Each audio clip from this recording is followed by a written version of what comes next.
Traitor ka. Itinuring kitang kaibigan. Itinuring kitang kapatid. Ngunit wala akong kaalam-alam na nagpapasok pala ako ng ahas sa loob ng pamamahay ko. Pinakain kita.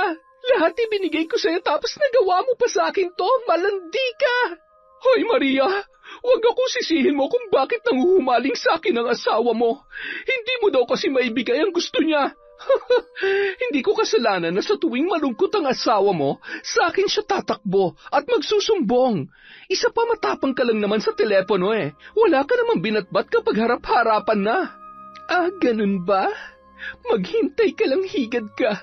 Ipapakita ko sa'yo kung ano talagang ibig sabihin ng matapang na sinasabi mo. Hintayin mo ako kasi pag nakita kita, dila mo lang ang walang latay. Hindi mo magugustuhan ang gagawin ko sa'yo. Ilalantad ko sa mga tao ang mabaho mong pagkatao. Magsaya ka dahil yan na ang huli mong magiging tawa kapag nakita kita. Pagsisisihan mong hinamon mo ko dahil babaluktutin ko yung dila mo at ipapalunok ko sa'yo. Tandaan mo yan. Taon 1,080. Noong mga panahong yun, hindi pa masyadong maunlad ang ibang bahagi ng nasabing lugar, at isa na ang aming bayan na medyo bulubundukin at sagana pa sa mga punong kahoy. Makakakita lamang kami ng maraming tao kapag nagawi kami sa pinakasentro ng Leyte. Sa panahon ding yun, isa na ang Leyte sa may mga magagandang pasyalan at hindi nagbabago ang ugali ng mga tao. Malakas pa rin ang kanilang pananampalataya sa Panginoon. Anila, ang ugat ng nabigong pag-ibig ay kataksilan. Sa makabagong panahon ngayon, palaging sinasabi na kapag may problema kayo ng partner mo ay pag-usapan yung dalawa.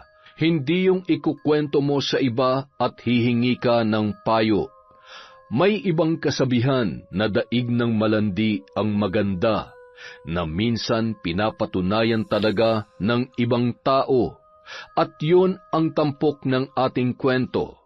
Ang kwento ng pag-ibig ni Maria na siyang pangunahing tauhan sa istorya.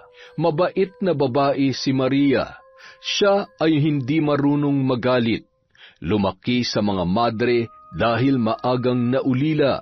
Noong siya ay umabot na sa tamang edad, nagpasya siyang lumabas sa totoong mundo para magtrabaho. Pinayagan naman siya ng mga madre at nagtrabaho siya sa isang pabrika. Doon niya nakilala si Ramil. Kumusta? Bago ka lang dito? Ay, naku po, Diyos ko. Sorry, nagulat yata kita. Ayos lang. Oo, kakasimula ko lang. Talaga? Kaya pala ngayon lang kita nakita eh. Kaya mo ba magtrabaho dito? Kasi para kang galing sa simbahan kung kumilos. Grabe ka naman sa akin. Sanay naman ako sa trabaho. Mas mabigat pa nga ang trabaho ko sa simbahan kesa dito eh. Ha? Talaga? Sa simbahan ka nga talaga nakatira? Ay, dyan ka na nga. Ang kulit mo eh. Teka, ako nga pala si Ramil. Ikaw, anong pangalan mo? Hay nako, nabubulol ka na. Sige, mauna na ako. Umalis si Maria na hindi man lang sinabi kay Ramil ang kanyang pangalan. Naging abala sila sa kani-kanilang mga gawain. Hindi naman nahirapan si Maria sa kanyang trabaho sapagkat madali naman siyang matuto. Madali lang kasi niyang naunawaan ang mga gagawin kaya madali na lamang sa kanya ang lahat. Nang tanghalian na ay nagpasya si Maria na kumain sa isang karinderya sa labas ng pabrika. Sa panahong yon, kahit tanghaliang tapat ay hindi masakit ang sikat ng araw. Ibang-iba na sa panahon ngayon. Pagdating niya sa karinderya ay agad siyang pumili ng ulam at nang maka-order na ay naghanap siya ng upuan. May isang bakanteng upuan sa tabi ng isang binatang tahimik lang na nakaupo. Nagpalinga-linga pa siya, ngunit yun na lamang ang libreng upuan. Dahil gutom na ay lumapit siya sa pwesto kung nasaan ang binata. Bahagya pa yung nagulat sa kanyang pagdating. Ha? Ay, pasensya ka na. Nagulat pa kita. May kasama ka ba? Wala akong kasama. Sige, maupo ka lang dyan. Salamat ha. Tahimik lang na kumakain si Maria habang pasipat-sipat ang kanyang tingin kay Felmar na tila ba napakalayo ng tanaw. Palihim naman niyang sinundan ang tingin ng binata, ngunit hindi niya mawari kung saan ba talaga yon nakatingin. Nasa ganoon siyang tagpo nang magsalita ang binata. Hindi mo kayang abutin ang tingin ko. Wala itong destinasyon. Ano ka ba? Nagulat naman ako sa'yo. Mamamatay ako nang wala sa oras eh. Huwag ka mag-alala, malabo pa mangyari yon. Marami ka pang pagdadaanan na pagsubok. Manghuhula ka ba? Ang bata-bata mo pa, para ka na matandang magsalita. Baka nga mas matanda pa ako sa'yo. Diyan ka na. Napaka-weirdo naman ng taong yon. Mas matanda pa daw siya sa akin eh. Ang tingin ko sa kanya, 15 anyos lang. Makakain na nga. Pagbalik ni Maria sa kanyang trabaho, wala siya sa sariling naglalakad nang may tumawag sa kanya, na kahit hindi niya lingunin ay kilalang-kilala niya kung sino ang nagmamay-ari ng boses na yon. Hi, sister! Nakapagtanghalian ka na ba? Pare, siya ba yung kinukwento mo sa akin na bago nating katrabaho? Aba, oo nga no, maganda nga. Tumahimik ka nga dyan. Sigurado magkakagulo kapag narinig ka ni Christine. Mauna ka na nga dun. Gusto ko pang masolo si... Iniwanang katuloy. Ayos, Jasper ah. Tuwan-tuwa ka. Ay, sorry bro. Kasi naman. Bahala ka na nga sa buhay mo. Ay, nako. Samantala, si Maria naman natatawang naglalakad pabalik sa kanyang trabaho. May pagkakataon pa na nililingon niya ang kanyang mga bagong kakilala habang ang mga yon ay papalayo na. Napapailing na lamang siyang sinusuot ang kanyang ID at inilagay ang gamit sa kanyang locker. Hello? Hi. Ay, pasensya ka na. Ako nga pala si Christine. Siya naman si Ana. Ngumiti lang si Ana at kumaway kay Maria. Bahagya lang din siyang napayuko sa dalawa at ngumiti. Bago ka ba dito? Ngayon lang kasi kita nakita. Oo. Ngayon lang ako nagsimula. Maria nga palang pangalan ko. Kinagagalak kita makilala, Maria. Naku, mauna na kami, ha? Baka malate na kami. Halika na, Ana. Hinatid na lamang ng tingin ni Maria ang papalayong sina Ana at Christine. Napangiti na lamang siya dahil may bago na naman siyang mga kakilala. Naging abala muli si Maria sa admin department. Siya ang na-assign doon kaya abala siya sa paperworks. Hindi niya na namalayan ang oras nang mapansing uwian na pala. Nagpaalam naman sa kanya ang kanyang mga kasamahan, nangiti lamang ang kanyang naitugon. Paglabas ng dalaga sa gusali ay biglang bumuhos ang ulan. Nakalimutan niya ang kanyang payong kaya sa tingin niya ay minamalas talaga siya ng araw na yun.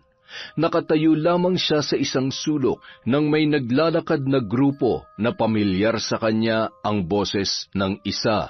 Napabuntong hininga na lamang siya sa isang gilid. Maria, pauwi ka na ba? Ay, ano ba yan? Bakit kasi kasama pa nila si Christine? Hi, Christine. Ikaw pala. Oo, pauwi na ako. Hindi mo kasama si Ana? Sabay na sila ng asawa niya. Mag-isa ka lang? Saan ka nakatira? Sinagot naman ni Maria ang tanong sa kanya ni Christine.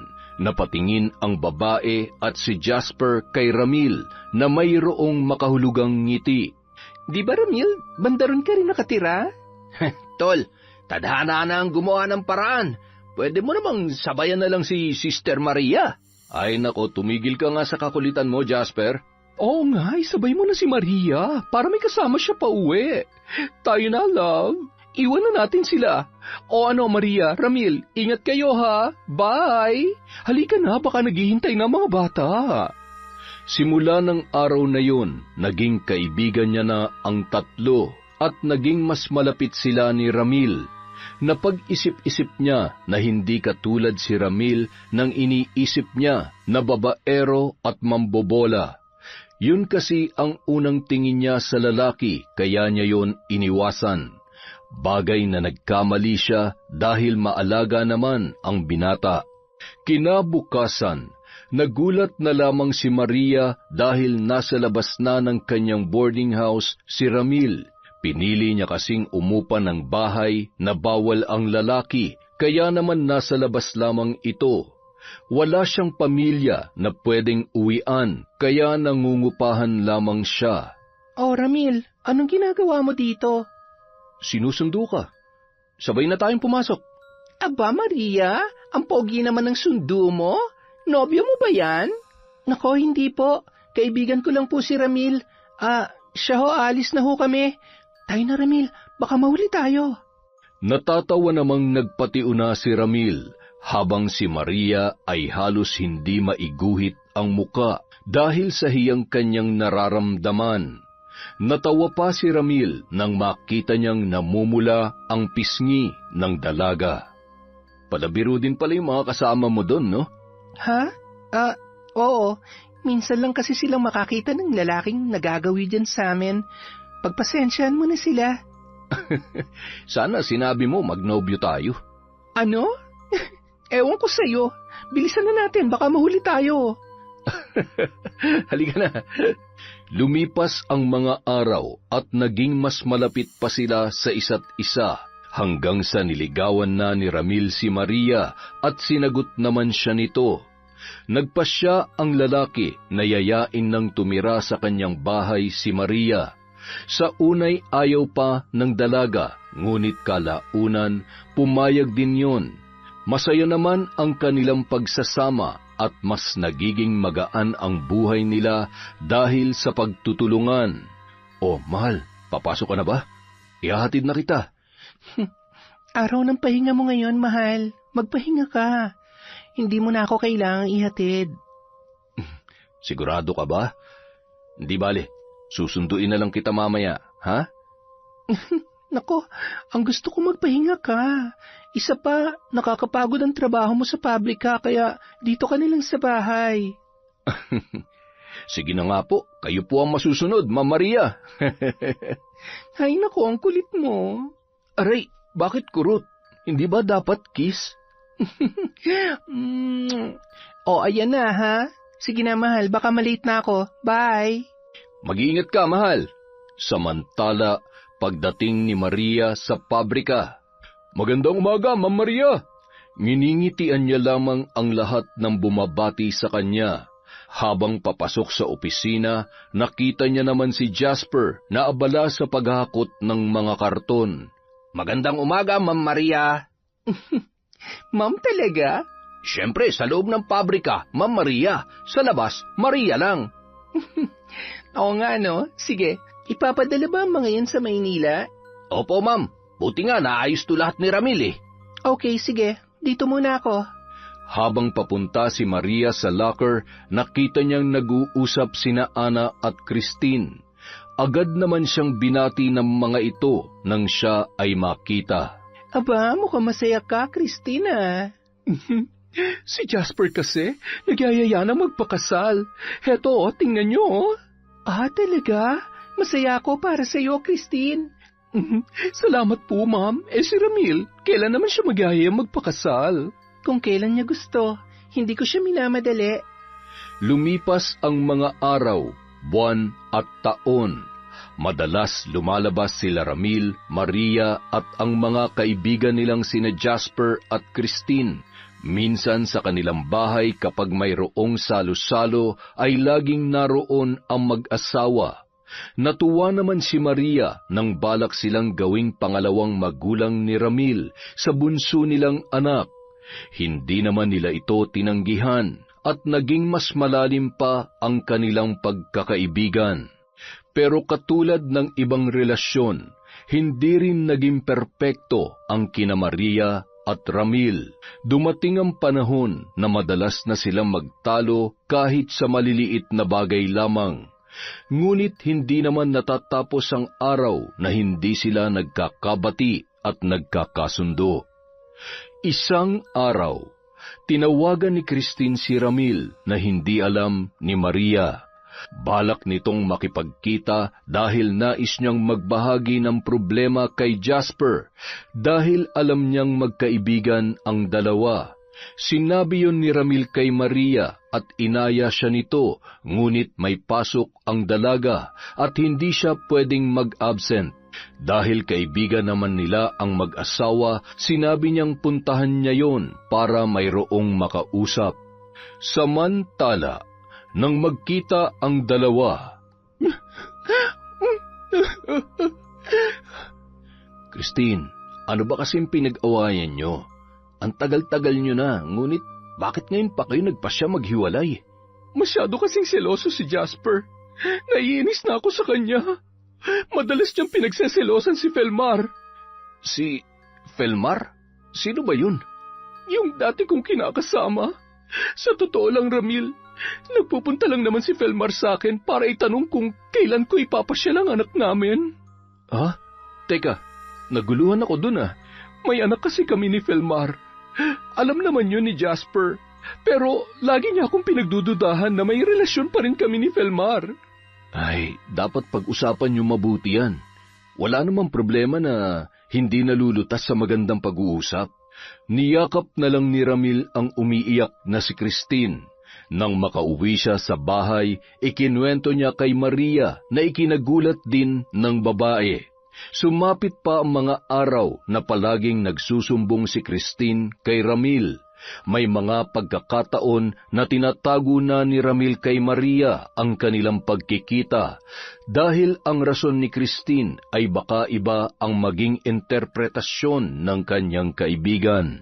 Madalas silang nag-uusap sa telepono na hinahayaan lamang ni Maria. Isang araw nag-away ang magkasintahan.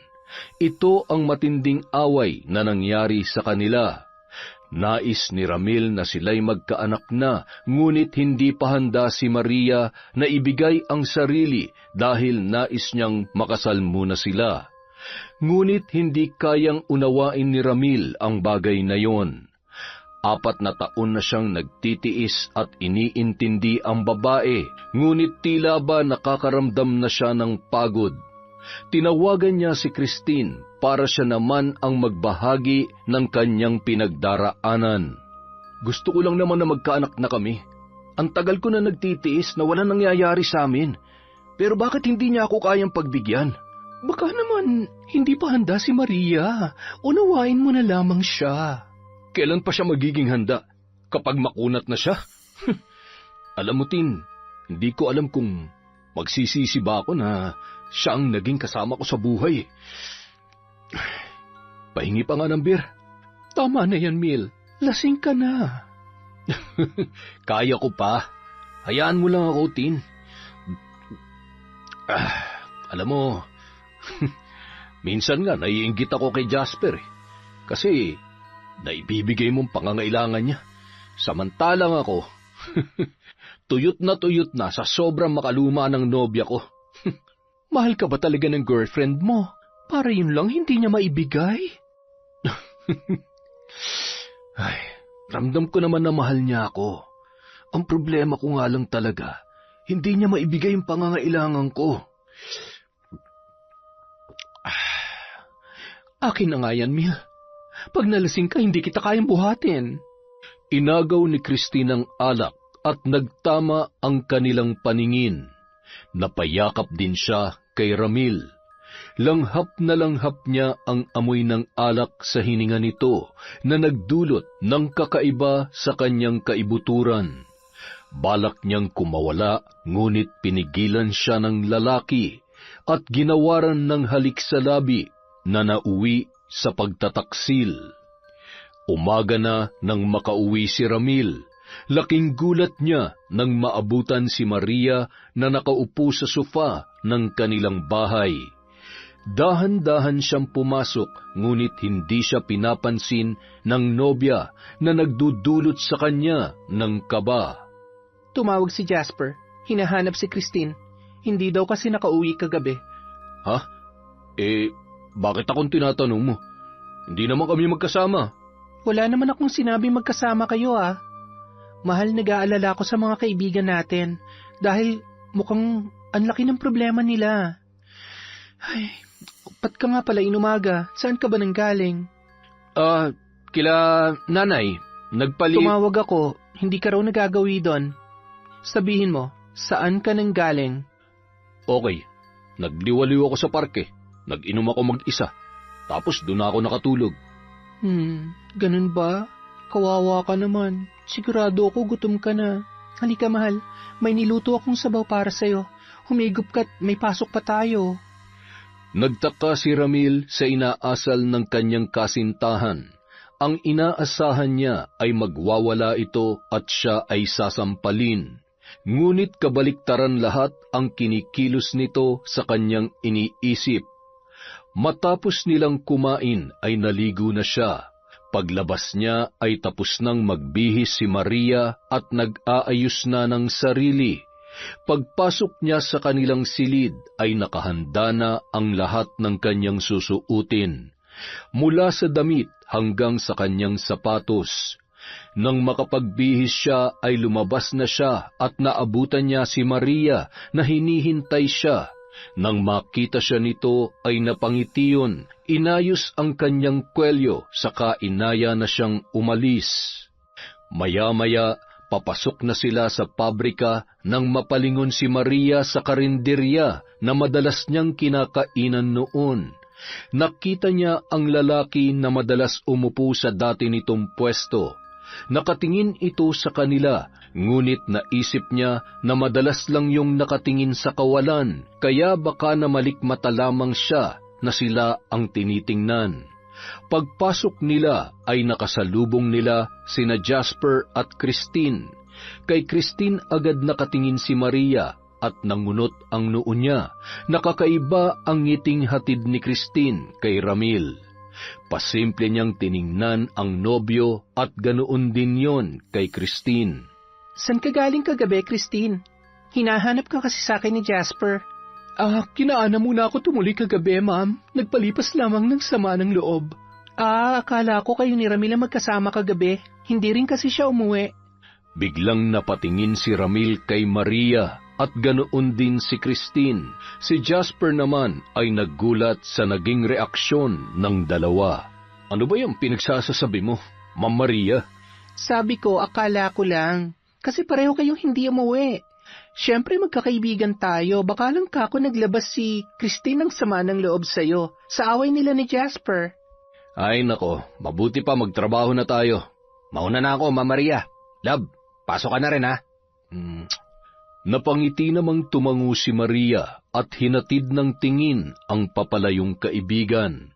Napapit lang naman si Christine nang pagharap niya ay kakaiba ang ngiti ni Maria sa kanya. Kapag tungkol sa malaking problema, dapat asawa ang kinakausap mo. Hindi yung kung sino-sino. Ano bang sinasabi mo? Wala akong ibig sabihin, pero sana matapos na ang problema niyo ni Jasper. Huwag nating maliitin ang kutob nating mga babae. Dahil mas totoo to kesa sa duda. Maawa ka kay Jasper at sa mga anak mo. 2 beses ka nang nalawayan. Magpapalaway ka pa ba ulit sa iba? Matino kang babae, hindi ba, Christine? Mag-ingat ka, baka magulat ka na lang. Hindi na nakapagsalita pa si Christine nang umalis si Maria. Sinundan niya na lamang ito ng masamang tingin. Napahawak siya sa kanyang dibdib dahil tila ba may alam si Maria sa kanila ni Ramil. Natatakot siya dahil kapag nagkataon ay maaari siyang makulong. Kasal silang dalawa ni Jasper. Samantala, wala sa loob na tumatawid si Maria sa karinderya. Marami ang tumatakbo sa kanyang isip. Nasasaktan siya dahil hindi sila maayos ni Ramil, pero pilit pa rin niyang isinasagi sa kanyang isip na kailangan magtiwala sa kanyang nobyo. Yun ang iniingatan niya na hindi masira. Dahil wala siya sa sarili, hindi niya napansin ang paparating na sasakyan na may kargang bigas na ihahatid sa syudad ng Leyte. Nanlaki ang kanyang mga matang nakatingin sa sasakyan nang biglang may humila sa kanyang kamay. Sinabi ko naman sa'yo, di ba? Hindi mo pa panahon para mamatay. May kakaharapin ka pa na mas malaking pagsubok. Ha? Ikaw? Salamat sa pagligtas sa akin. Walang imik na bumalik yon sa karinderya. Napakunot noon namang sumunod si Maria sa lalaking misteryoso. Palagi niya itong nakikita sa ganoong oras, kahit nung mga panahon na hindi siya nakakakain doon dahil madalas na silang sabay ni Ramil na kumain sa likod ng pabrika kung saan may parke na madalas tambayan ng mga trabahante. Nag-order na si Maria at naghanap ng pwesto na walang masyadong tao. May nakita siya sa tabi ng lalaking misteryoso. Kain tayo? Madalas kitang nakikita rito. May inaabangan ka ba sa pabrika? Tinitingnan ko lang yung taong nagbigay ng sakit sa akin. Gusto ko kasing makita kung masaya ba siya ngayon. Nakita mo na ba siya? Ano, masaya ba siya? Ang kasiyahan niya ay masakit para sa akin at sa aming anak. Nako, pasensya ka na. Masyado akong matanong. Ingatan mo ang puso mo. Huwag mo masyadong mahalin ang taong mahal mo. Dahil kapag nalaman nilang mahal mo sila, uubusin ka nila. Magtira ka para sa sarili mo, para pag dumating ang panahon na masasaktan ka, kakayanin mo dahil may natitira ka pang pagmamahal sa sarili mo. Ang lalim naman masyado. Hanggat maaari, huwag mong hayaang magising ang natutulog mong isang katauhan sa karamihan. Ha? Sabi ko na nga ba, nung unang beses pa lang kitang nakita, alam ko na may kakaiba sa'yo. Malakas ang mga buhat-buhat mong abyan, nakamamatay, nakakapanakit, nakakasira. Kaya wag mo nga hayaang magising ang mga yon. Sige, maiwan na kita. Buong araw na inisip ni Maria ang sinabi ng lalaki, ni hindi niya nga natanong ang pangalan nito. Wala siya sa sariling umuwi sa kanilang bahay. Hindi niya na rin naalala na sabay pala silang uuwi ni Ramil. Tila ba lalagnatin siya sa sinabi ng lalaki sa kanya. Ano ba ang kanyang ibig sabihin? Ano ang natutulog na ikalawa niyang katauhan? Pagdating sa bahay, wala sa sarili niyang ibinagsak ang kanyang katawan sa kanilang sofa. Tila ba wala siyang ganang kumilos nung mga oras na yun. Naghalo-halo na ang kanyang nararamdaman. Hindi niya na rin alam kung sino ang kanyang uunahin. Muli na naman niyang naisip ang sinabi ni Jasper nang tumawag ito sa kanya nung araw na hindi nakauwi sina Ramil at Christine. Ani Jasper, nararamdaman niyang may namamagitan sa dalawa at magkasama sila ng gabing yon. Nasa ganoon siyang tagpo nang bigla na lamang bumukas ang pinto ng padabog. Hindi naman siya nagulat dahil pakiramdam niya ay namamanhid ang buo niyang katawan. Bumulaga ang mukha ng galit na si Ramil, ngunit wala man lang siyang naramdamang takot o pangamba. Ang tanging nararamdaman niya lang ay ang pamamanhid. Mag-usap nga tayo, Maria. Ano bang pinagsasasabi mo kay Christine? Ha? Kay Christine? Bakit? Ano bang sinabi niya? Tinawag mo raw siyang anay, higad at haliparot. Ngayon ko lang nalaman na magaling palang gumawa ng kwento si Christine. Ramil, hindi ako ganun maglarawan ng kapwa ko babae. Akalain mo yon na ilarawan niya ang sarili niya? Maria! Wala akong sinabing ganon. Ay... Kahit iharap mo siya sa akin at tanungin mo, wala akong sinasabing ganon. Mamatay man siya ngayon kung nasaan siya. Ramil, hindi ako makapaniwalang ganyan ka. Magagalit ka sa akin dahil naniwala kang sinabi ko sa kanya yon? Nasasaktan ka ba? Ha, Ramil? Nasasaktan ka para sa kanya? Hindi naman sa ganun. Baka lang kasi kung anong isipin ni Pues, nag-iisip na si Jasper ng ganon. Nag-iisip na siya sa'yo na inaahas mo ang asawa niya. Iniisip na ng matalik mong kaibigan na traidor ka. Bakit ba pinapasa mo sa ibang galit mo, Maria? Problema natin tong dalawa. Pakiulit mo nga ang sinabi mo, Ramil. Ano yon? Problema nating dalawa? Yun na nga, Ramil. Problema nating dalawa na dapat tayong dalawa nag-aayos. Bakit? Inayos ba natin? Di ba hindi naman? Dahil sa iba ka tumatakbo. Alam mo, Maria, nahihibang ka na. Puro ka duda at selos. Ramil, alam mo na hindi ako paladudang tao at hindi rin ako selosa. Alam mo yan. Ang pagmamahal pwede pa yung mabigyan ng isa pang pagkakataon. Pero kapag tiwala na ang nasira, mahirap nang ayusin yan.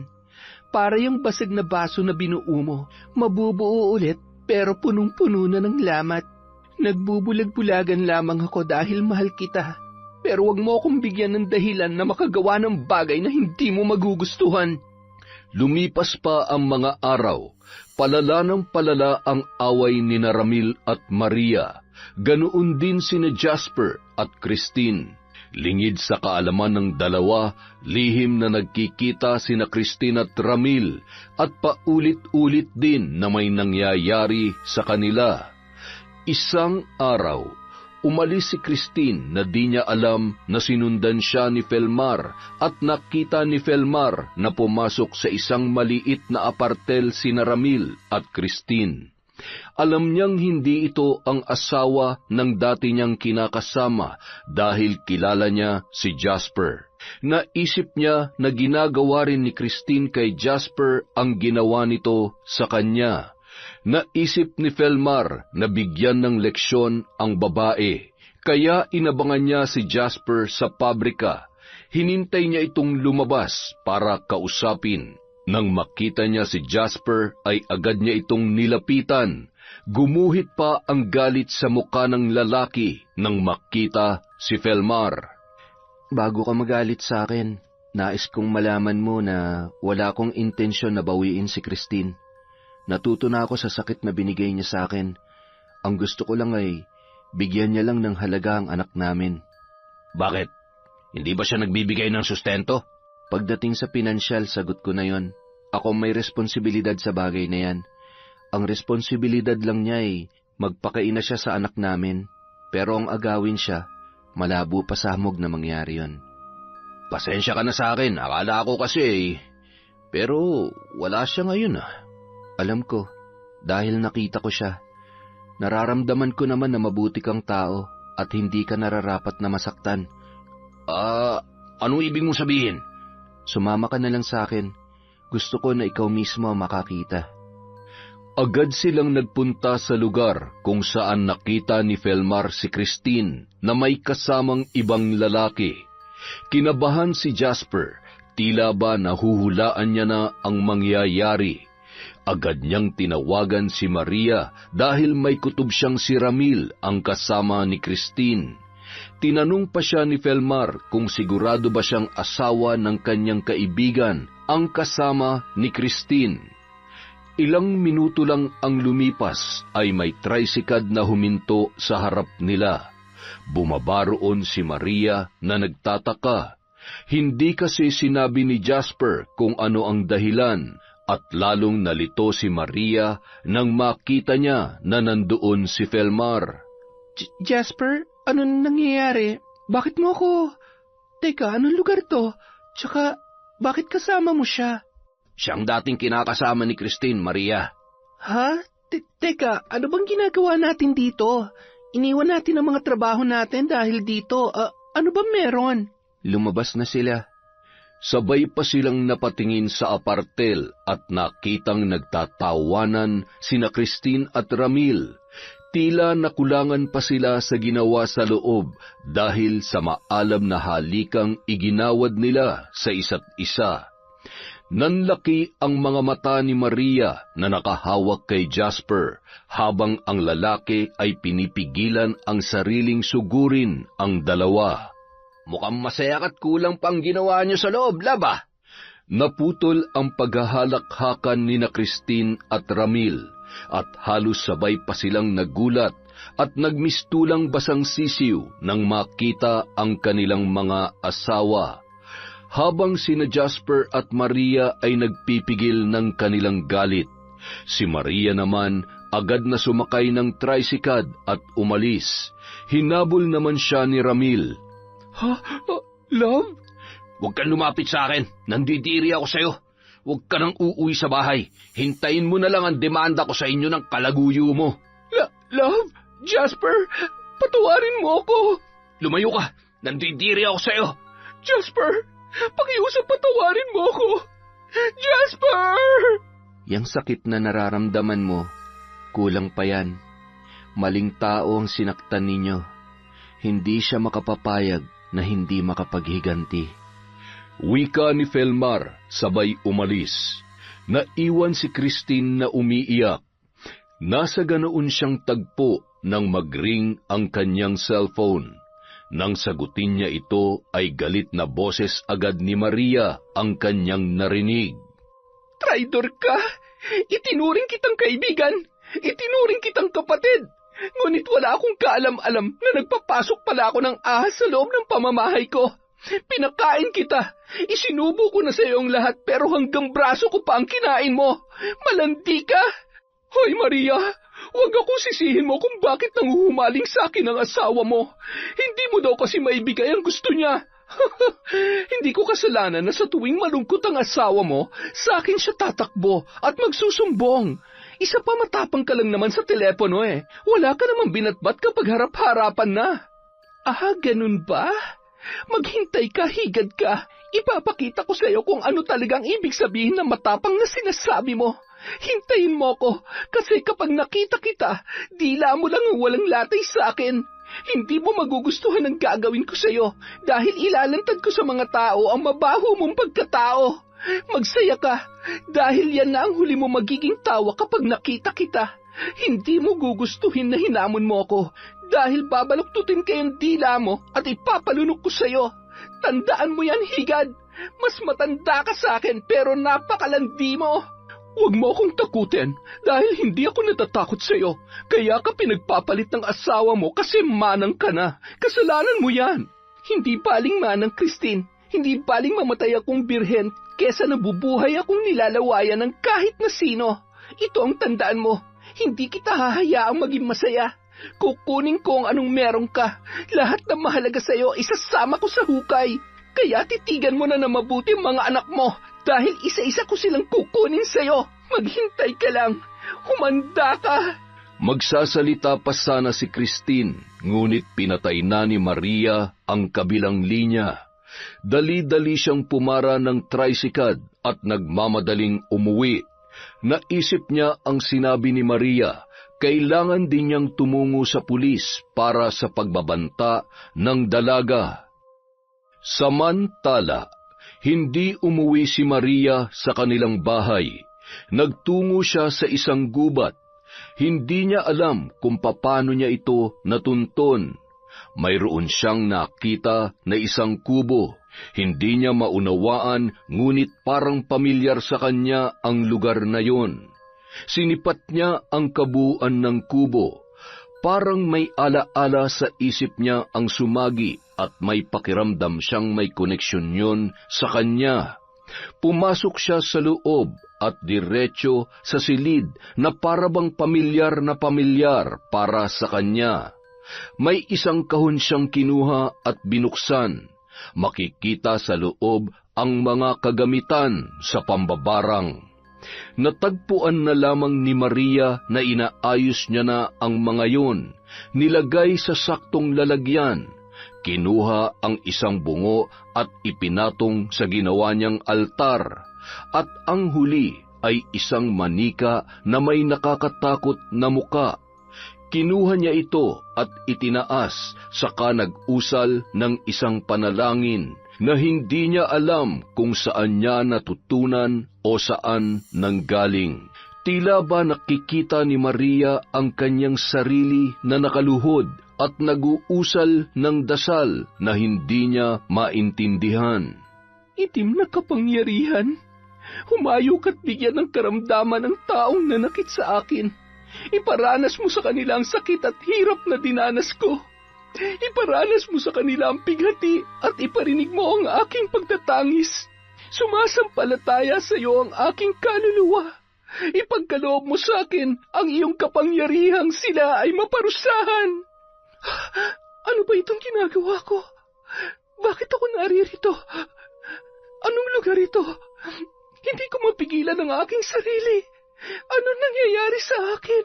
At biglang umihip ang maalinsangang hangin habang si Maria ay nananatiling nananalangin. Unti-unti lumalakas ang kanyang bulong hanggang sa parang isinisigaw niya na ang kanyang orasyon. Nang umihip ulit ang malakas na hangin, sinabayan yun ng kidlat at kulog at nabitawan ni Maria ang manika at tila nagbalik siya sa kanyang ulirat. Napaupo siya at sinipat ng tingin ang kabuuan ng kubo. Napasigaw na lamang siya nang makita ang napakapangit na manika. Nagawa mo, Maria. Wala ka bang naaalala kung sino ka at kung saan ka nagmula bago ka napunta sa simbahan? Anong ginagawa ko dito? Hindi ba't ikaw yung dating kinakasama ni Christine? Bakit ka nandito? Tadhana na makita kita, Maria. Matagal na kitang sinusubaybayan hanggang sa nakilala ko si Christine. Hindi ko akalain na ang nanakit sa akin ay siya ring mananakit sa'yo. Ha? Hindi ko maintindihan.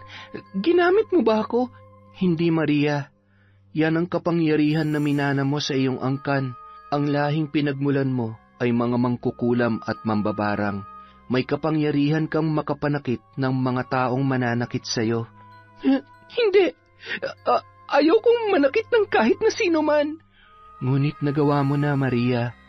Naipadala mo na ang itim na usok at ang mga nanakit sa'yo ay tiyak na mapaparusahan. Ha? Hindi maaari. Hindi. Hindi mo matatakasan ang tadhana mo. Maaari mong subukan, pero hindi mo mapipigilan ang nakatakda. Ano bang sinasabi mo? Sino ka ba talaga? Ako ang naatasang gabay mo, Maria, dahil ikaw ang pinakahuling mambabarang sa inyong lahi. May kapangyarihang kang gawin ng gusto mo, parusahan ang mga taong nanakit sa'yo. Dala ng sobrang takot, nanlaki ang mga mata ni Maria. Natigilan siya nang maalala ang nangyari sa apartel, kung paano siya niloko ni Ramil at Christine. Napahawak siya sa kanyang dibdib at kumirot ang kanyang puso. Muling bumugso ang galit na kanyang nararamdaman kanina at dahil doon, muli siyang napahagulgol. Magbabayad sila. Ipaparamdam ko sa kanila ang lahat ng sakit na nadama ko. Christine, humanda ka. Magbabayad ka sa iyong kataksilan. Samantala, wala dito si Maria. Ano ba nangyari? Yung asawa mo pinagbantaan ako. May mangyayari daw na masama sa mga anak ko. Kasalanan niyo namang dalawa kung bakit nasabi yun ni Maria. Tumahimik ka nga dyan. Mister, kailangan namin makausap ang nobya mo. Ang pagbabantay isang seryosong krimen. Anong krimen ang sinasabi ninyo? Nagulat na lamang ang lahat nang marinig ang boses ni Maria. Sabay-sabay silang napalingon sa may pinto at nakita ang babaeng nakatayo doon. Kalmado lamang ito na nilapag ang kanyang bag at pumasok sa silid para magbihis. Paglabas ni Maria ay nakaayos na ang kanyang buhok at nag-init pa ng tubig. Hindi mo man lang pinagkape ang mga bisita natin. Sandali lang, ha? Hindi namin kailangan ng kape. Otak kriminal. Huminahon ka. Umupo ka muna dyan. Magkakape tayo. Bahagya silang natahimik. Maging ang pulis ay hindi na rin nakapagsalita. Narinig lang nila mula sa kusina ang tunog ng kutsara na hinahalo ang baso ng kape. Halos nagulat pa sila sa paglabas ni Maria. Isa-isang inilapag nito ang mga tasa ng kape sa kanilang harapan. Sige, buti pa pag-usapan na natin. Ano ba ang krimen na nagawa ko? Pinagbantaan mo ko na papatayin mo mga anak ko. Tama na nga, Christine. Ma'am, huwag niyo pong idamay ang mga anak ko. Parang awa niyo na ho. Wala naman silang kasalanan dito. Miss Maria, totoo po bang pinagbantaan niyo si Ma'am Christine? Sasampahan kita ng kaso. Hindi ba't kami dapat ni Jasper ang gagawa niyan, Christine? Totoo bang may pakialam ka sa mga anak mo? Mukhang wala naman. Nung may ginagawa kayo ng asawa ko at nagpapakasaya sa apartel, naisip mo ba ang mga anak mo? Ha? Naisip mo ba sila? Mamang pulis, kung may dapat ireklamo dito, walang iba kundi ang babaeng yan na kalaguyo ng asawa ko. Sa tingin niyo ang babaeng nakikipag... Hindi bali na. Ang ganong klase ng mga babae ay walang pakialam sa mga anak yan. Dahil kung meron, hindi na yan maglalandi. Hindi ba, Christine? Tara na, Christine. Ipinapahiya mo lang ang sarili mo. Sir, pasensya na po sa abala. Kami na po mag-aayos nito. Naunang lumabas si Jasper kasama ang mga pulis. Huling tumayo si Christine at lalabas na sana nang marinig niyang tumawa si Maria. Napatingin pa siya kay Ramil bago lumingon sa babae. Christine, mag-iingat ka dahil nagsisimula ng kalbaryo mo. Kinagabihan, nakarinig ng katok si Maria mula sa kanyang pinto. Maria, mag-usap tayo. Pakiusap naman. Wala na tayong dapat pag-usapan, Ramil. Kung gusto mo, kay Christine ka na lang makipag-usap. Tutal nalulutas nyo naman ang problema nyo, di ba? Huwag akong kausapin mo. Wala na tayong problema. Maria, pakiusap. Huwag naman ganito. Oo, alam ko nagkamali ako. Pero hindi ko naman sinasadya yun. Hindi sinasadya? Kaya pala kahit nasa labas na kayo ay ipinapakita nyo pang nakakadiri nyong ginagawa. Hindi naman tayo kasal kaya ayos lang. Pero kay Jasper na matalik mong kaibigan, malaki ang kasalanan mo. Pagbabayaran mo yon, siguradong pagdurusahan mo. Maria, wag mong idamay ang mga anak nila. Wala silang kasalanan. Sila magbabayad sa kasalanan ng kanilang ina. Hindi ko hayaang maging masaya ang sino man sa inyo. Ipaparanas ko ang sakit na binigay niyo sa akin. Sama-sama tayong magiging miserable ang buhay. Nagkamali kayo ng sinaktan. Ginising niyo ang dapat na hindi magising sa kaibuturan ko. Kung ano man ang mangyari sa babaeng yon, walang ibang may kasalanan kundi siya lang. Napatakip na lamang ng bibig si Ramil mula sa labas ng silid ni Maria. Hindi niya alam kung guni-guni niya lamang, ngunit tila ba boses ng demonyo ang kanyang narinig mula sa loob ng silid na yon. Naisip niya na parang may hindi magandang nangyayari sa kanyang kasintahan. Kinabukasan, tahimik na binabaybay ni Maria ang gubat. Hindi na siya pumasok sa trabaho, maging ang kanyang amo ay nagulat sa biglaang pagre-resign niya sa trabaho. Ang rason niya ay may aayusin lamang siyang mga bagay at kailangan niyang pagtuunan ng oras. Sa kanyang paglakad, ang tanging maririnig mo lamang ay ang tunog ng mga sangang nababali na kanyang naaapakan. Dahil buo na ang kanyang pasya, naparusahan ang mga taong nanakit sa kanya. Inagaw mo ang dapat na sa akin. Aagawin ko rin ang kaligayahan mo. Inuutusan ko kayo aking mga abyan, bigyan ng karamdaman ng anak ni Christine, maliban sa anak nila ni Felmar. Isang karamdaman na walang doktor ang pwedeng makapagpagaling. Iparanas mo sa kanya ang sakit, pighati, at pagkawasak ng pusong sugatan. Iaalay ko sa iyo ang aking kaluluwa, makamit ko lamang ang aking kahilingan. Maria, binuhay niya ang natutulog na dyablo sa iyong katawan. Hayaan mong pagdusahan niya ang kanyang ginawa. Alam kong masaya ka sa mangyayari sa kanya. Hinanap mo ba ako para akong gumawa ng bagay na hindi mo magawa? Hindi kita hinanap. Matagal na kitang ginagabayan. Nagkataon lang na iisa ang taong nanakit sa atin. Mukhang itinadhana na magkakilala kami at masaktan niya ako para maipagiganti ko rin ang sakit na dinanas mo. Pero, sigurado ka ba na gusto mong gawin ko yon? Tanging ang kagustuhan mo lamang ang matutupad, Maria. Dahan-dahan, uunti-untiin ko sila. Hindi ko sila hahayaang maging masaya, maging si Ramil. Isasama ko siya sa impyernong pupuntahan ko. Samantala, nagsisisigaw na si Christine sa kanilang bahay. Taranta niyang binuhat ang panganay nilang anak ni Jasper. Bigla na lang kasi itong nagsusuka ng kulay putik at halos isuka na nito pati ang kanyang laman loob. Anak, ano nangyayari sa'yo? Ay, Diyos ko po, Jasper! Jasper, nasan ka ba? Anak, sandali lang ha. Ano ba nangyayari? Jasper! Christine, bakit? Ano ba nangyayari? Tumawag ka ng tricycle. Dadalhin natin si Carlo sa doktor. Bilisan mo! Sandali lang. Teka, ito na. Bilisan mo, sabi. Ay, Diyos ko, anak ko, Carlo. Anak, lakasan mo ang loob mo. Dadalhin kita sa ospital. Panay pa rin ang pagsuka ng bata. May halo na itong nakakasulasok na amoy. Hindi na malaman ni Christine ang kanyang gagawin. Maging ang pagdarasal ay hindi niya na nagawa. Mas nataranta siya nang makitang namumutla na ang kanyang anak at halos tumirik na ang mga mata nito. Carlo! Jasper! Bilisan mo ang anak natin! Christine, nagpahiram si Mang Ador ng sasakyan. Tara na, dalhin na natin siya sa ospital. Agad na isinugod ng mag-asawa ang kanilang anak sa pinakamalapit na ospital para ipagamot. Samantala, sa gubat naman ay may isang tumatawa dahil sa kanyang ginagawa.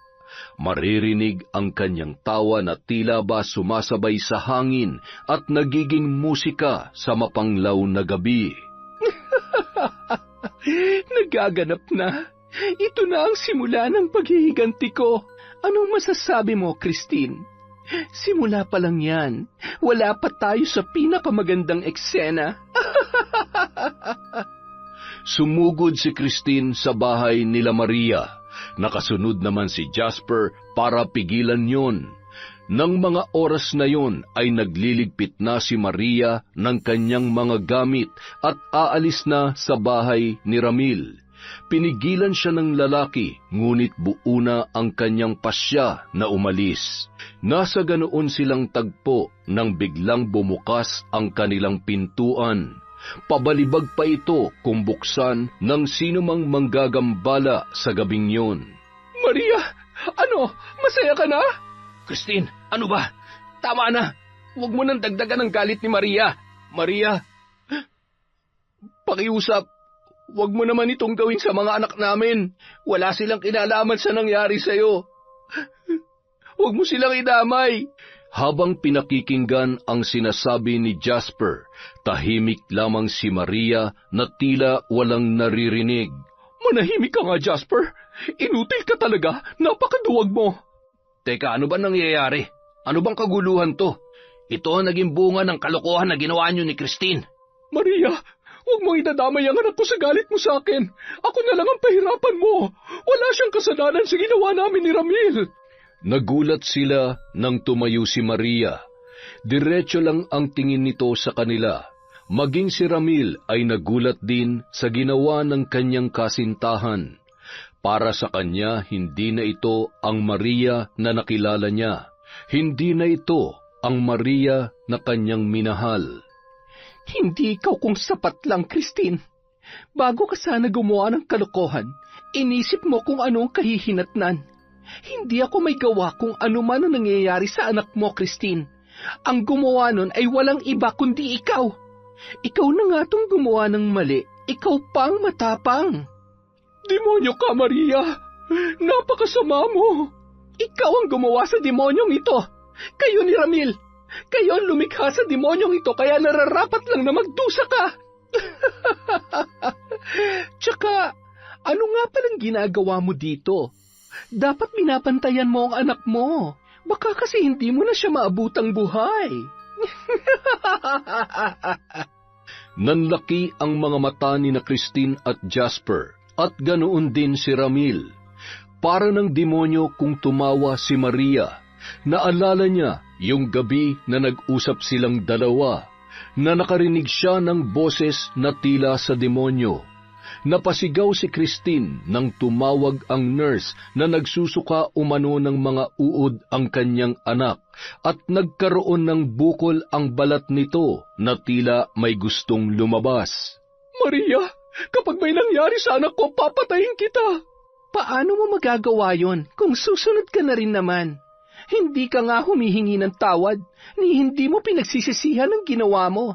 Pero Maria, bakit ang anak kong pinahihirapan mo? May kasalanan din naman ng nobyo mo ah. Ikaw Ramil, hindi ba't dapat kasama ka sa nangyayaring ito? Bakit hindi na lang kayong dalawa? Bitiwan mo nga ako. Ikaw naman ang punot dulo ng lahat ng ito eh. Kung hindi ka sana panay selos, hindi mangyayari to. Hindi ba't inagaw mo rin lang naman si Christine sa dati niyang karelasyon? Huwag mo nga akong sisihin. Ikaw ang may kasalanan dito. Natigilan lamang sila nang muling sumigaw si Christine. Napatakbo na rin si Jasper nang marinig na nag-aagaw buhay na ang kanilang anak. Nanlaki ang mga mata ni Ramil sa kanyang narinig na balita. Napalingon pa siya kay Maria na nagpakawala ng nakakatakot na ngiti. Lumapit siya rito at hinawakan ang babae sa braso. Hinila palabas ng bahay. Sinubukang magpumiglas ni Maria, ngunit malakas ang kanyang nobyo. Nagulat ang babae nang makababa sila ng tricycad ay nasa harapan na sila ng simbahan. Ito ang simbahan kung saan lumaki si Maria. Pagsisisihan mong ginawa mo, Maria. Kasalanan sa Diyos ang ginawa mo sa bata. Bitiwan mo ako. Hindi ba't ikaw ang dapat humingi ng tawad sa Diyos mo? Dahil sa kasalanan ginawa mo sa akin. Wala ka na magagawa, Ramil. Ang batang yon ang magiging kabayaran sa lahat ng sakit na binigay niyo sa akin. Kayo ni Christine, minahal kita ng todo, pero anong ginawa mo? Isa lang naman ang hinihintay kong banggitin mo sa akin, Ramil, para maibigay ko ang gusto mo. Kasal! Kasal lang ang hinihintay ko. Pero dun din naman ang punta natin. Nag-iipon lang ako. Teka, bakit dito mo ako dinala? Alam mo na dyan ako lumaki? May panata ako sa Diyos. Dapat ikakasal muna ako bago ko ipagkaloob ang sarili ko. Yan ang panata ko. Wala ka na magagawa, Ramil. Tinuruan niyo akong maging masama, ni hindi nga kayo humingi ng tawad sa akin. Kayo ni Christine ang lumikha sa akin, sa demonyong nabubuhay sa loob ko. Pagdurusahan niya ang paghihiganti ko. Hindi ko kayo mapapatawad, kahit ano pa ang gawin niyo. Aalis na sana si Maria, ngunit pinigilan siya ni Ramil. Pinipilit siyang ipasok nito sa loob ng simbahan. Pakiramdam ng dalaga ay masusunog siya. Para siyang mapapaso nang mapahawak siya sa pinto. Nasa ganoon silang tagpo nang may humawak kay Ramil. Paglingon ng lalaki ay isang suntok ang natanggap niya mula sa bagong dating. Natumba si Ramil at humandusay sa lupa. Pagtingin niya kay Maria ay nakangiti ito ng nakakatakot, at ang isang lalaki na tahimik lamang na nakatayo. Umalis silang dalawa at pakiramdam ni Ramil ay mawawalan na siya ng malay. Samantala, nagbalik sina Maria at Felmar sa kubo sa gubat. Diyos ng kadiliman, ipalasap mo sa mga taong nanakit sa akin ang aking paghihiganti. Magsusuko ang pangalawang anak ni Christine habang nag-aagaw buhay ang isa. Nais kong maranasan niya ang sakit na nararamdaman ko. Triple mong ibabalik sa kanya ang lahat. Sa pagsapit ng 6:00, igagawad ko ang barang sa ikalawa niyang anak. Nais kong masaktan ang babaeng sumira ng buhay ko ng triple sa nararamdaman ko. Muli na namang umihip ang malakas na hangin, senyales na sinagot na ng tinatawag niyang Diyos ang kanyang hinaing. Nakataas sa ere ang isang bungo na ginagamit niya sa pagpaparusa sa pamilya ni Christine. Tahimik namang nakatayo si Felmar na hinihintay matapos si Maria sa kanyang orasyon. Masaya ka ba? Bakit ang mga bata ang pinagbabayad mo ng kanilang kasalanan? Dahil mas masakit yon, at yon ang gusto kong maramdaman nila. Bakit? Naaawa ka na ba? Sa mga bata, oo. May anak din kasi ako, pero sa nanay hindi. Bakit hindi na lang yung nanay at si Ramil ang pahirapan mo? Bakit hindi mo ako pinigilan nung una pa lang? Hindi ba't sabi mo, pwede kong gawin sa kanila ang lahat ng gusto kong gawin? Nakalimutan mo na ba? Hindi, pero hindi kasalanan ng mga anak ang ginawa ng kanilang magulang. Wala ka pa kasing anak, Maria. Pagdating ng panahon, mauunawaan mo rin yan. Hindi nakaimik si Maria sa sinabi ni Felmar. Nanatili lang siyang nakatayo habang nililipad ng hangin ang kanyang balabal. Samantala, sina Christine ay panay ang iyak dahil ang bunsong anak niya naman ang nagsusuka, samantalang ang panganay ay masama pa rin ang pakiramdam. Ilang saglit pa, nilapitan sila ng isang nurse at sinabi sa kanila na sa albularyo nila dalhin ang mga bata, sapagkat may mga karamdaman na hindi kayang gamutin ng doktor at tanging albularyo lamang ang makakagawa ng paraan. Paalis na sana sila nang makitang papasok si Ramil. Agad na sinunggaban ni Jasper ang kaibigan at pinagsusuntok. Nagkagulo ang mga nasa loob ng ospital nang magpang-abot ang dalawa.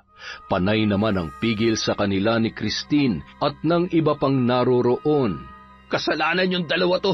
Ang mga anak ko nagdurusa dahil sa katarantaduhan ninyo. Bakit kasi hindi na lang kayong pinarusahan ni Maria? Alam mo, tinuring kitang kaibigan. Pero anong ginawa mo? Akala nyo ba tapos na ako sa inyong dalawa? Sa oras na may mangyari sa mga anak ko, sa rehas kayo pupulutin. Natigilan lamang sila nang inawat na sila ng nurse at lumapit pa ang isa at sinabing dalhin na nila sa albularyo ang mga bata. Dahil hindi na ito kakayanin ng ospital, normal ang resulta sa mga test na ginawa sa dalawang bata. May kilala akong albularyo. Magaling yun. Doon natin dalhin. Sigurado ka ba? Hindi kasi ako naniniwala sa mga ganyan. Pero dahil siya ipinakita ni Maria, naniniwala na ako. Sige na, dalhin na natin doon ang mga anak ko. Binuhat ni Jasper ang kanyang bunso. Si Ramil naman sa panganay na anak. Pinigilan sila ng doktor, ngunit pinilit nilang makalabas. Binayaran na ni Christine ang kanilang mga bayarin at sinabing susunod na lamang. Habang nasa sasakyang hiniram ni Jasper, panay ang sigaw ng mga bata dahil sa kanilang hirap na nararamdaman. Si Ramil na ang nagmaneho dahil alam niyang hindi kaya ni Jasper. Samantala, sa kubo sa gitna ng gubat, Mukhang mapapalaban ako Sa tingin ko nga, sigurado ka bang lalabanan mo ang albularyo? Hindi ko sila uurungan. Hindi ako titigil hanggat hindi nila napagbabayaran ang kasalanang ginawa nila sa akin. Diyos ng kadiliman, ito ang aking alay, 2 kaluluwa para may paghiganti ko ang aking pighati. Sa kabilugan ng buwan, magsusuka sila ng maliliit na uod. Ipakita mo yun sa kanilang ina at sa lalaking kalaguyo niya. kasabay noon ay ang napakalakas na kulog at kidlat, kasabay ng pagtawa ni Maria na animoy sinasapian ng demonyo. Si Felmar naman ay tahimik lamang na nakatingin sa kanya. Matagal niya nang ginagabayan si Maria, sapagkat siya ang naatasan ng kanilang angkan para gawin yon. Sinunog ang kanilang bayan kung nasaan ang kubo na kinaroroonan nila ngayon. Ito ang bayan ng mga mangkukulam na pinatay ng taong bayan, at kasama roon ang buong pamilya ni Maria. Dinggin mo ang aking kahilingan. Parusahan ng sino mang hahadlang. Walang sino mang albularyo o makakagamot sa bunga ng kasalanang walang kapatawaran. Samantala, sa bahay ng naturang albularyo, "Pakiusap, Mang Tado. Pagalingin mo po ang anak ko. Ikaw, Ramil, pagkatapos ng lahat ng ito, humanda ka sa akin." saad ni Jasper habang karga ang anak na sumisigaw dahil sa mga sugat sa kanyang balat, habang ang bunso naman ay panay ang suka ng kulay itim na parang putik. Napasigaw naman si Christine nang makitang may kasama na itong uod, maging si Jasper ay halos wala na sa katinuan dahil sa kanyang nasasaksihan. "Binabarang ang mga anak ninyo ng isang galit na puso. May nagawan ba kayo ng kasalanan?" "Ako po wala, pero 2 yan meron." "Subukan ninyo manghingi ng tawad sa taong yon. Baka sakaling mapatawad kayo. Naririnig ko ang kanyang panaghoy. Hindi naman masama ang taong ito. Ngunit dahil sa galit, minsan nakakagawa tayo ng bagay na makakasakit sa iba. Mukhang matindi ang kasalanan na nagawa niyo sa kanya. Hindi ako hihingi ng tawad. Siya naman ang may... Naririnig mo ba ang sinasabi mo? Anong klase kang ina? Magmamatigas ka pa sa kabila ng mga nangyayari? Ha? Ayan, tingnan mo mga anak mo. Tingnan mo. Dahil sa kasalanan mo, ninyong dalawa, sila nagdurusa. Christine, nanay ka pa ba? Kung ako sigurong papipiliin, mas gusto ko na lang mapangasawa si Maria na mangkukulam dahil baka mas mabuti pa siyang babae. Bakit? Gusto mo ba siya? Gusto mo ako ipagpalit sa kanya? Nahihibang ka na talaga. Kapag may nangyari sa anak mo, kung sakaling may mangyayari sa anak mo, sinasabi ko sa iyo, pupuntahan ko si Maria at magpapaturo ako ng pangkukulam. Ako ang kukulam sa inyong dalawa. Tama na. Wala nang kwenta yung pinag-uusapan ninyo. Wala kang karapatang sumabat. Hindi makakatulong ang ginagawa nyo. Christine, mas mabuti pang humingi na lang tayo ng tawad kay Maria kung yun lang ang tanging paraan. Pag-isipan niyo yan mabuti. Gagawan ko muna ng paraan para umayos sandali ang pakiramdam ng mga bata. Natigilan sila nang sumuka na naman si Carlo. Panay ang wika nito na hindi niya nakaya at para umanong sinusundo na siya ng Panginoon. Nanlaki ang mga mata ni Jasper habang sinasabi na lumaban sila at sila ay gagaling.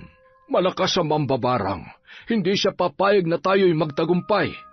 At hindi rin siya nag-iisa. Marami ang tumutulong sa kanya. Mga kaluluwa ng kanyang kalahi. Sige na, huwag na kayong mag-aksaya ng panahon. Sa gubat sa dulo ng bayang ito, naroroon ang mambabarang kasama ang kanyang gabay. At ikaw, babae, kilalang-kilala mo ang gabay na yon. Si Felmar, walang duda yon. Tara na, Christine, puntahan na natin si Maria. Sumama ka, Jasper. Kami na ang bahala sa mga anak ninyo. Bakit naman po ako sasama? Wala naman po akong kasalanan kay Maria. Alam ko, masyadong mahina ang iyong pananampalataya at puno ka rin ng galit. Kailangan mo rin magpatawad. At para hindi rin makontra ng iyong mahinang pananampalataya ang aming panggagamot. Umalis ang tatlo at naiwan ang mga bata sa pangangalaga ni Mang Tado at ng kanyang asawa na isa ring manggagamot. Sa daan patungo sa gubat, panay ang away ni na Crispin at Jasper. Si Ramil naman na nauuna sa kanila ay naririndi na sa pag-aaway ng dalawa. Baka kayo talagang tinadhana na mangkukulam na yon. Bagay naman kayo, pareho kayong seloso't selosa. Pwede ba tumigil ka na nga dyan? Baka hindi ako makapagpigil sa'yo. Ah, talaga? Hindi ba sinabi mo kanina na mas gusto mo pa siya kaysa sa akin? Oo, dahil matino siyang babae. Hindi katulad mo na Ay, wag na nga lang. Ano? Bakit hindi mo tapusin ang sinasabi mo? Malandi. Wala siyang panahon maglandi sa iba. Ano, masaya ka na ba? Tumigil na nga kayo. Ikaw ang tumigil. Pagkatapos nito, mas maganda siguro kung iuuwi mo na ang babaeng yan. Saad ni Jasper, sabay nagpatiuna na sa paglalakad. Naiwang walang imik si Ramil at si Christine.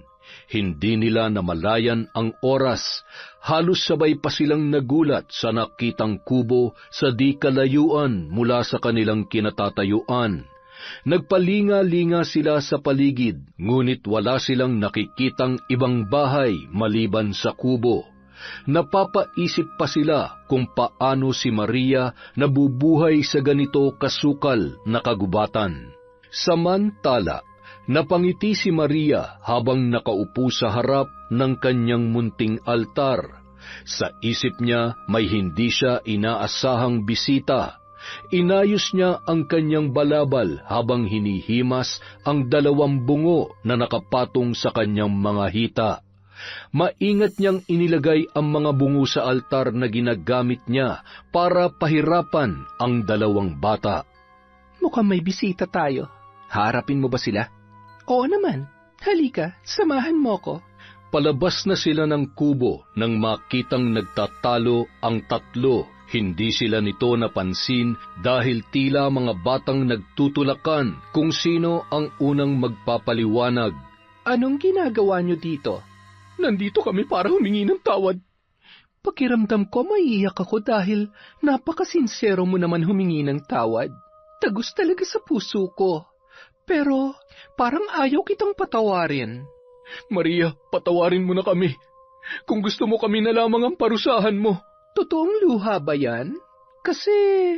Maria, Ma'am Maria, Ako na po nagmamakaawa. Nasaktan din naman po nila ako, ma'am. Huwag na po ang mga anak ko. Alam ko po na may natitira pa pong kabaitan sa puso ninyo. Nararamdaman ko po yun. Ma'am, naging mabuti naman po ako sa inyo at ganun din kayo sa akin. Kahit po ma'am, para na lamang sa akin. Bilang isang ama, ma'am, nagmamakaawa po ako. Jasper, naging mabuti ka sa akin, pero hindi ikaw ang may kasalanan. Hindi ikaw ang dapat humingi ng tawad sa akin. Christine, parang awa mo na. Kahit para sa mga anak mo, huwag ka na magmatigas. Humingi ka na ng tawad nang sa gayon, mapatawad namin kayong dalawa ni Ramil.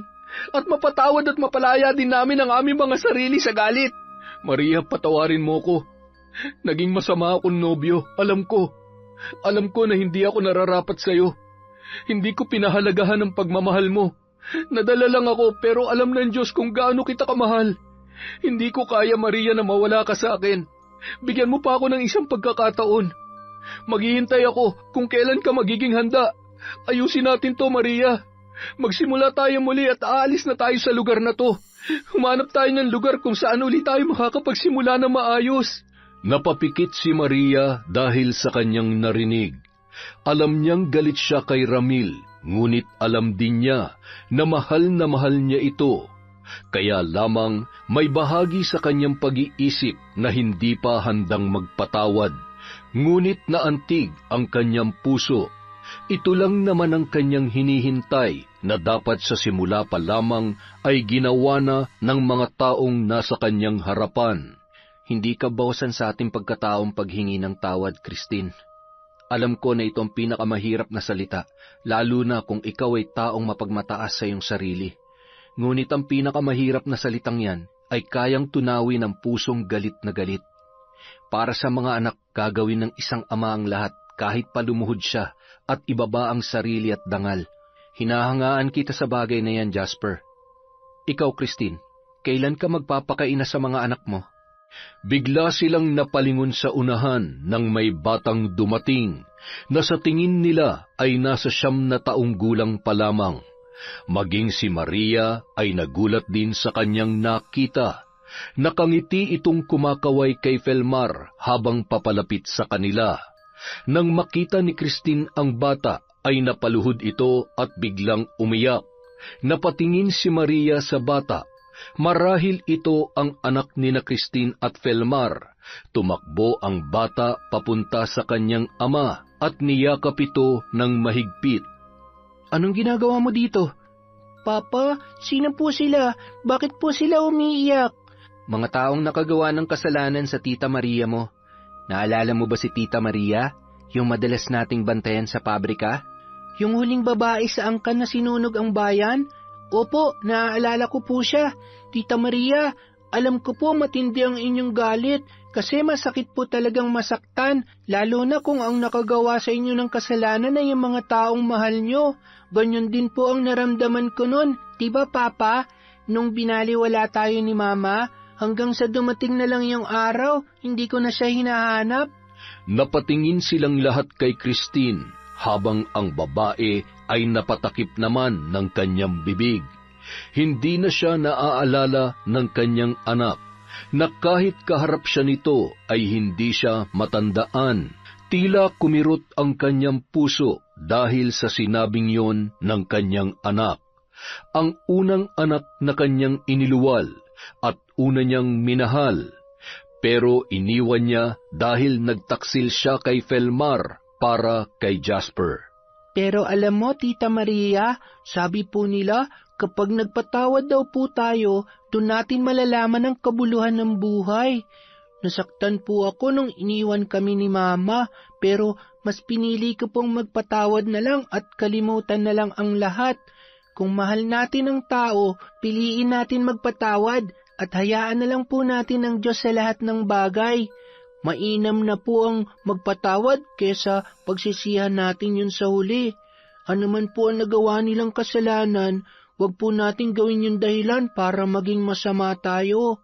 Ay, hinatid ko lang po yung baon mo, Papa. Aalis na po ako. May gagawin pa po kami ni Apong Tala. Sige po, Papa. Mamaya na lang po. Aniya sabay takbo papalabas ng gubat.